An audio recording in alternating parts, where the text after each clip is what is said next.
Assalamualaikum warahmatullahi wabarakatuh. Bismillah, alhamdulillah, sholatu wassalamu ala rasulillah, Sayyidina Muhammad ibn Abdillah, la hawla wa la quwata illa billahil aliyyil azim, amma ba'du.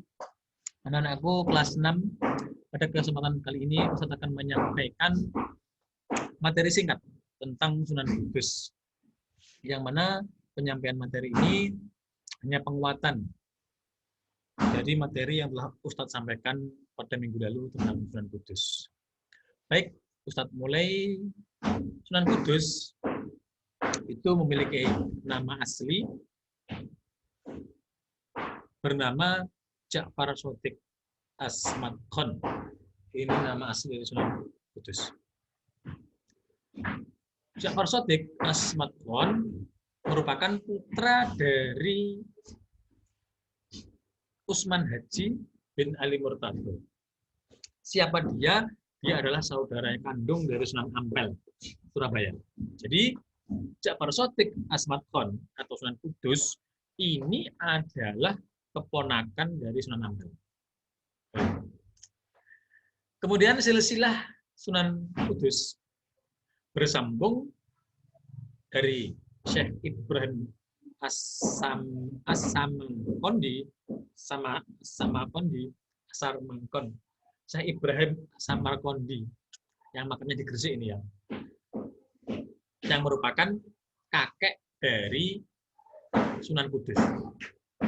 Jadi saya ulangi, Sunan Kudus itu putra asli, nama aslinya adalah Ja'far Shodiq Asmat Khan. Kemudian hubungan Sunan Kudus dengan Sunan Ampel itu adalah keponakan. Sunan Kudus itu keponakannya Sunan Ampel. Jadi Sunan Kudus itu manggil Sunan Ampel ya Pak D atau Paman. Kemudian kakek Sunan Kudus itu bernama Syekh Ibrahim As-Samarqandi yang makamnya di Gresik. Kalau Sunan Ampel di Surabaya, kalau kakeknya Sunan Kudus ini makamnya di Gresik.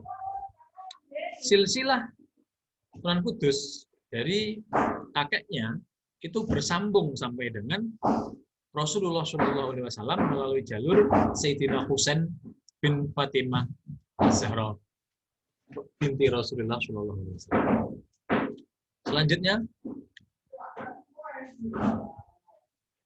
Ja'far Shodiq atau Sunan Kudus belajar ilmu agama kepada yang pertama Sunan Ngudung atau Raden Usman Haji, yang tak lain adalah ayahnya sendiri. Kemudian belajar ilmu agama juga kepada Kiai Telinsing. Siapa itu? Dia adalah anak buah Laksamana Cheng-ho. Jadi seorang suku Tionghoa, Islam Tionghoa, anak buah dari Laksamana Cheng-ho yang datang ke Jawa kala itu. Dan juga penerus dari Sunan Ampel. Itu guru-guru dari Sunan Kudus. Selanjutnya, Sunan Kudus mengabdikan diri pada kerajaan Demak Islam ya. Yang pertama sebagai senopati. Senopati itu panglima. Kalau sekarang apa ya? Seperti panglima TNI, panglima Polri itu seperti itu. Seperti panglima. Senopati.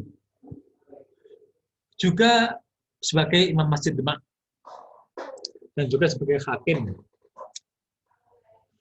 Itu. Selanjutnya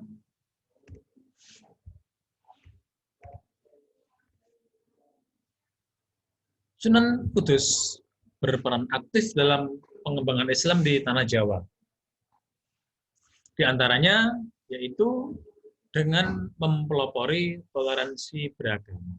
Jadi ajaran daripada Sunan Kudus itu mengedepankan toleransi dalam beragama. Yang mana agama mayoritas masyarakat Jawa kala itu adalah Hindu-Buddha, kemudian dimasuki disebarkan Islam oleh Sunan Kudus dengan mengedepankan toleransi, sikap toleransi. Nah, seperti itu, masuknya Islam dan sampai merubah keyakinan, merubah agama, masyarakat Hindu-Buddha menjadi Islam, itu tidak menimbulkan pertikaian, tidak menimbulkan peperangan, tidak menimbulkan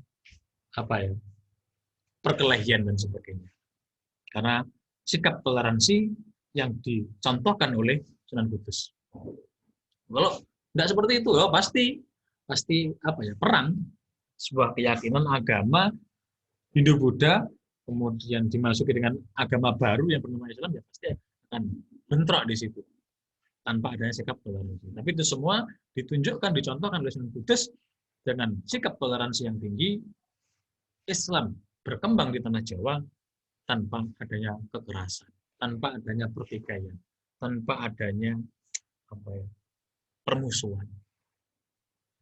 Kemudian juga Sunan Kudus berperan dalam mengembangkan Islam di tanah Jawa, bersatu dalam keberagaman.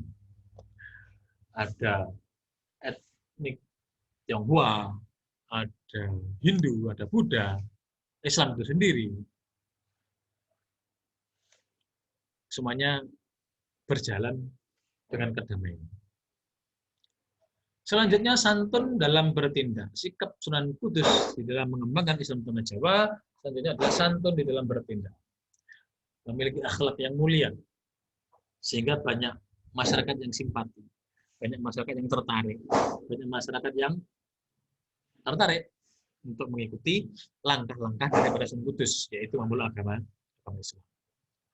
Selanjutnya juga Sunan Kudus melakukan akulturasi, perpaduan, akulturasi budaya dalam arsitektur masjid. Jadi Masjid Demak itu arsiteknya ada akulturasi budaya Hindu-Buddha, dan ada budaya Islam di Masjid Demak itu. Kemudian ada Menara Kudus, nah, di situ Menara Kudus, di situ perpaduan dari hasil akulturasi budaya. Juga padasan peninggalan dari Sunan Kudus ini berbentuk dari arca. Ini juga akulturasi budaya Hindu-Buddha dengan Islam. Dan juga beduk gandangan yang menjadi tradisi Sunan Kudus ketika dimulainya awal puasa. Selanjutnya,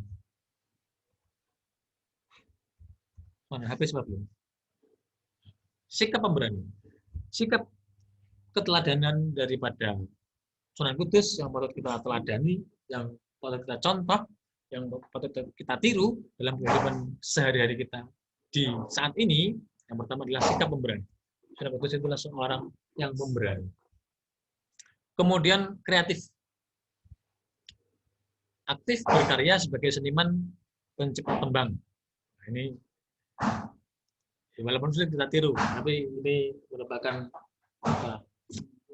sikap peninggalan dari Sunan Kudus. Yang terakhir, santun dan toleran, ini yang paling penting, yang harus kita contoh. Santun, memiliki budi pekerti yang luhur, sopan santun, dan toleran dalam menyampaikan dakwah dalam koridor rahmatan lil alamin, bahwa agama Islam itu adalah rahmatan lil alamin. Tidak ada peperangan, tidak ada pertikaian, tidak ada saling menjatuhkan, tidak ada saling mengolok-olok, dan seterusnya.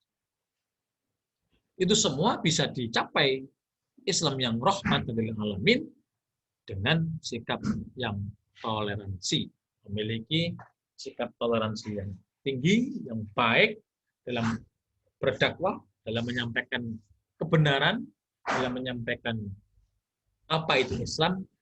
Maka Islam betul-betul menjadi rahmatan lil alamin. Itu apa lagi? Sudah habis. Nah, itu ya penguatan materi yang telah kita sampaikan pada minggu lalu, itu tentang Sunan Kudus. Baik, terima kasih. Ustaz akhiri, assalamualaikum warahmatullahi wabarakatuh.